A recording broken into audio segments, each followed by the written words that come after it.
Good morning, everyone. It's me again, Timmy64 here. And now, today, I am gonna now be doing a review on Burnout Legends for the PlayStation Portable. Now, quick thing here, I did technically do a review, well, not really, but I was thing on Burnout Legends for the Nintendo DS, but that was the DS version. This is the PlayStation Portable version I'm focusing on right now. So, basically, you probably know the PSP. It was one of Sony's best consoles that were ever sold. Even though it couldn't outsmart the Nintendo DS because the DS had dual screen, but eventually the PSP is still memorable for its games, and especially racing games. For the most part, I did kind of do the series where I do basically reviews on racing games, and right now this is now the next one I'm talking about. So now you're probably asking, what is Burnout Legends? Burnout Legends was a game that was made in 2005. It was released in September 13th, 2005 for PlayStation Portable and Nintendo DS. So what does this game try to do?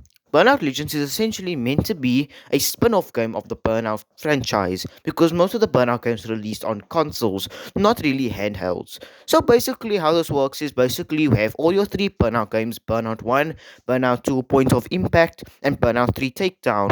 And let's say now you want to just mix it up into a bowl and put it onto the PSP. Well, that's your answer: Burnout Legends. Next, now going to be going into the company in detail. Of course, this game was made by Criterion Games and was published by EA Games. Now, also, the DS port was made by Visual of Impact and was published by EA Games. However, the DS version got very bad reviews, but I'm focusing on the PSP version.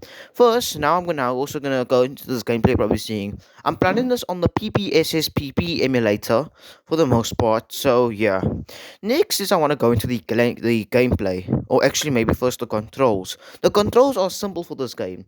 X to accelerate, the square button to brake your vehicle, and the circle button to actually use as a horn, the triangle button to change your camera, R button to boost, L button to look what's behind you, and the analog stick can be used to steer the vehicle, and also the D-pad can also be used to steer the vehicle.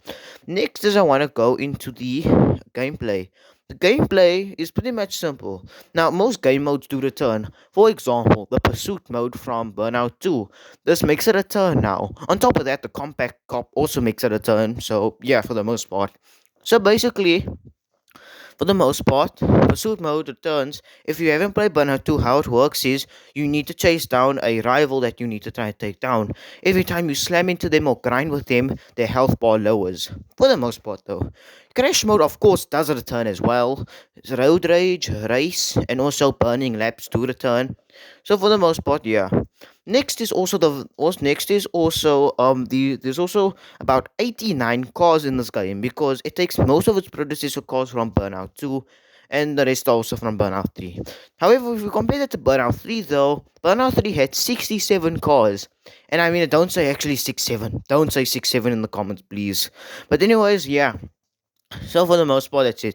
Also, Crash After Touch, of course, returns. So yeah, that's also it. Next is also the handling of the cars. The handling of the cars don't actually seem to handle bad. They mostly seem to function like an actual Burnout game you probably play. Also, the brake does, which drifting is also that makes a return. And also the way to get boost risks equal reward, of course, also returns here. I don't think you can hear Striker, so I don't think Striker makes a return in this game, sadly. But also next is the environment and graphics. The graphics don't look bad though. The environment looks decent for a PSP game. I mean, hey, this was a PSP game which they couldn't want to push the limits, hardware limitations probably. Also, I heard in Crash mode though, there's less vehicles to destroy, probably due to hardware limitations, probably. But I guess so, maybe due to hardware limitations because they don't. I'm sure Criterion didn't want to break your PSP, so they had to stick with the hardware they were using. So yeah. Next is also this game here. For some reason, it's really good. I really seem to enjoy it. And also, there's nothing really much absent here. Although I did actually heard there was one bug which I heard from a user called Dustin Eden, which he's also known for a lot of racing games he did. One of his games was the Forgotten World of PSP racing games.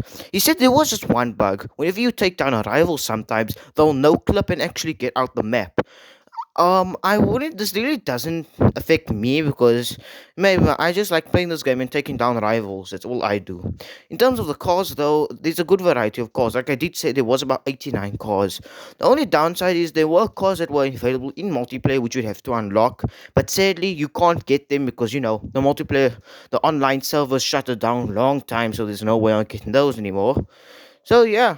Also, next, I also want to go into the let me see the ratings of this game. IGN gave this game an 8.5 out of 10 for the PlayStation Portable version, and a 45 out of 100 was given for the Nintendo DS port. So yeah, it shows how bad the Nintendo DS port was. Next is also now it's also finally time. Would I rate this game and how much would I do it? For me, I would give this game a 10 out of 10. It's a really good PSP game, and now it's also what I time recommend this game. If you really want an arcade racing game that has destruction and aggressive driving, I would highly recommend going for Burnout Legends. This game also does have licensed soundtracks. Some of these were from Burnout Revenge, or some of these are, just for their own. Some were from Burnout Revenge. For the most part, I do kind of wish they added Burnout 3 music, but meh, I suppose not really. Although I can always just, use Spotify. But anyways, yeah. So I would technically recommend this game to anybody who wants a good PSP racing game. This is one of the best games I would recommend. Unless you want Midnight Club 3 or Midnight Club LA Remix. Those are also two good PSP games, as well as Test Drive Unlimited, which maybe I will do a review on, but Burnout Legends here is one of the gooder PSP games. I really hope you guys enjoyed this video on me doing a review on the PlayStation Portable game Burnout Legends. And if you want to see me do more reviews, you can always click that subscribe button and also hit the notification bell to stay up to date. Hit the like button if you really seem to enjoy this video. And also, quick announcement, of course, in the previous video I just said I made a TikTok account. So it'd also be very nice if you guys could also, follow me since I'm only at 7 followers. Also, guys, I want to thank you guys for 97 subscribers. Thank you very much. I really want to hit 100 subscribers at the end of the year, or else I'll have to be waiting by 2026. But thank you guys very much. And I really hope you guys enjoyed this video on Burnout Legends review. And thank you very much for listening for my review. Brought to you by Timmy64. And goodbye.